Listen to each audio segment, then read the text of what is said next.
Le Lévitique, chapitre 25.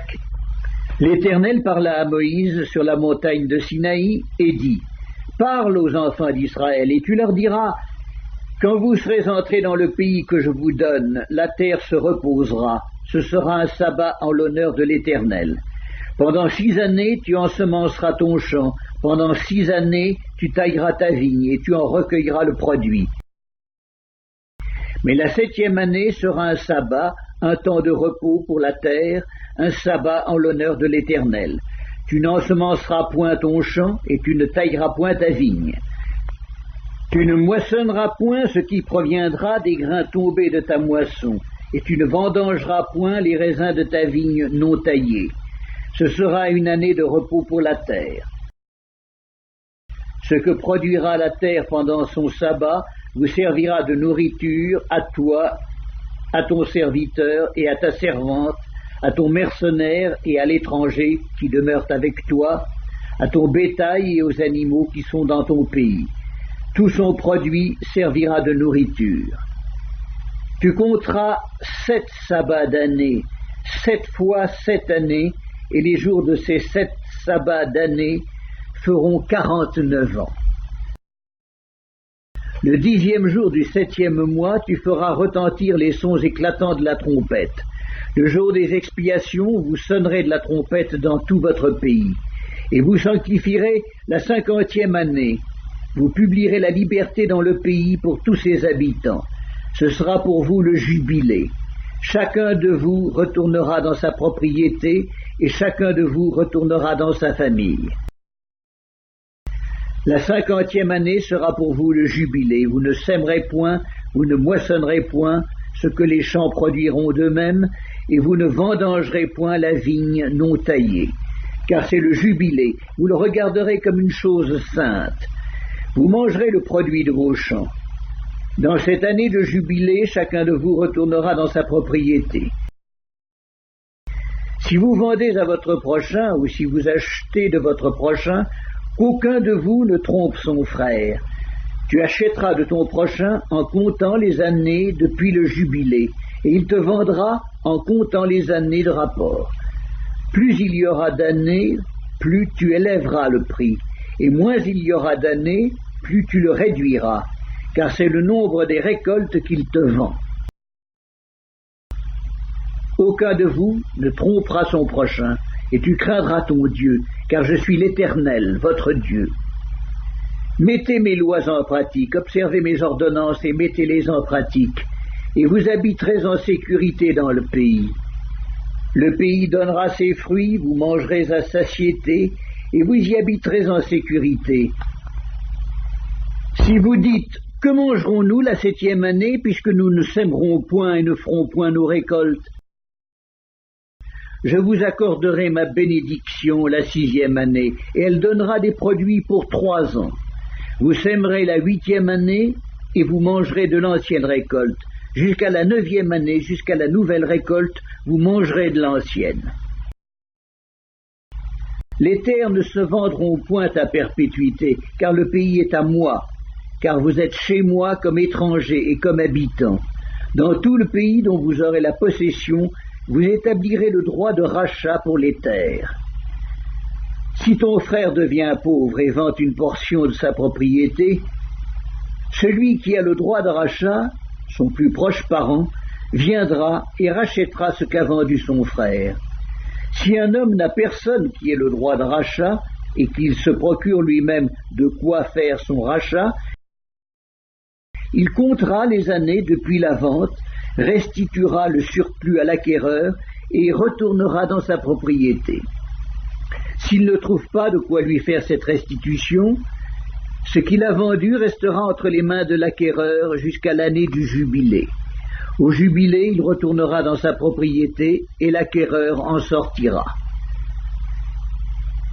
Si un homme vend une maison d'habitation dans une ville entourée de murs, il aura le droit de rachat jusqu'à l'accomplissement d'une année depuis la vente. Son droit de rachat durera 1 an. Mais si cette maison située dans une ville entourée de murs n'est pas rachetée avant l'accomplissement d'une année entière, Elle restera à perpétuité à l'acquéreur et à ses descendants. Il n'en sortira point au jubilé. Les maisons des villages non entourés de murs seront considérées comme des fonds de terre. Elles pourront être rachetées et l'acquéreur en sortira au jubilé. Quant aux villes des Lévites et aux maisons qu'ils y posséderont, les Lévites auront droit perpétuel de rachat. Celui qui achètera des Lévites une maison sortira au jubilé de la maison vendue et de la ville où il la possédait, car les maisons des villes des Lévites sont leur propriété au milieu des enfants d'Israël. Les champs situés autour des villes des Lévites ne pourront point se vendre, car ils en ont à perpétuité la possession.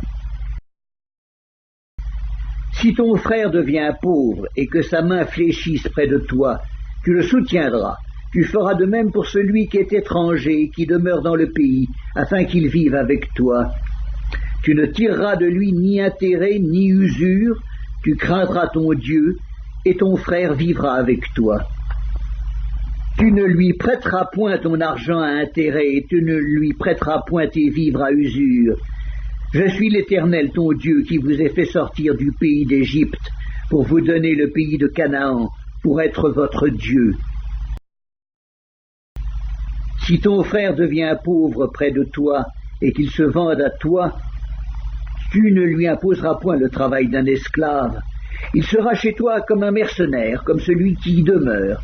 Il sera à ton service jusqu'à l'année du jubilé. Il sortira alors de chez toi, lui et ses enfants avec lui, et il retournera dans sa famille, dans la propriété de ses pères.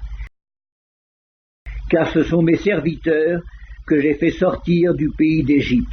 Ils ne seront point vendus comme on vend des esclaves. Tu ne domineras point sur lui avec dureté, et tu craindras ton Dieu. C'est des nations qui vous entourent que tu prendras ton esclave et ta servante qui t'appartiendront. C'est d'elles que vous achèterez l'esclave et la servante. Vous pourrez aussi en acheter des enfants des étrangers qui demeureront chez toi et de leurs familles qui engendreront dans votre pays, et ils seront votre propriété. Vous les laisserez en héritage à vos enfants après vous, comme une propriété. Vous les garderez comme esclaves à perpétuité. Mais à l'égard de vos frères, les enfants d'Israël, aucun de vous ne dominera avec dureté sur son frère. Si un étranger, si celui qui demeure chez toi devient riche, et que ton frère devienne pauvre près de lui et se vende à l'étranger, qui demeure chez toi ou à quelqu'un de la famille de l'étranger, il y aura pour lui le droit de rachat après qu'il se sera vendu. Un de ses frères pourra le racheter. Son oncle, ou le fils de son oncle, ou l'un de ses proches parents pourra le racheter. Ou bien, s'il en a les ressources, il se rachètera lui-même. Il comptera avec celui qui l'a acheté depuis l'année où il s'est vendu jusqu'à l'année du jubilé, et le prix à payer dépendra du nombre d'années, lesquelles seront évaluées comme celles d'un mercenaire. S'il y a encore beaucoup d'années, il paiera son rachat à raison du prix de ces années et pour lequel il a été acheté. S'il reste peu d'années jusqu'à celle du jubilé, il en fera le compte et il paiera son rachat à raison de ces années.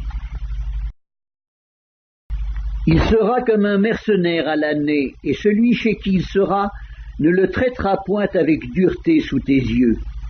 S'il n'est racheté d'aucune de ces manières, il sortira l'année du jubilé, lui et ses enfants avec lui. Le Lévitique, chapitre 25. Car c'est de moi que les enfants d'Israël sont esclaves. Ce sont mes esclaves que j'ai fait sortir du pays d'Égypte. Je suis l'Éternel, votre Dieu.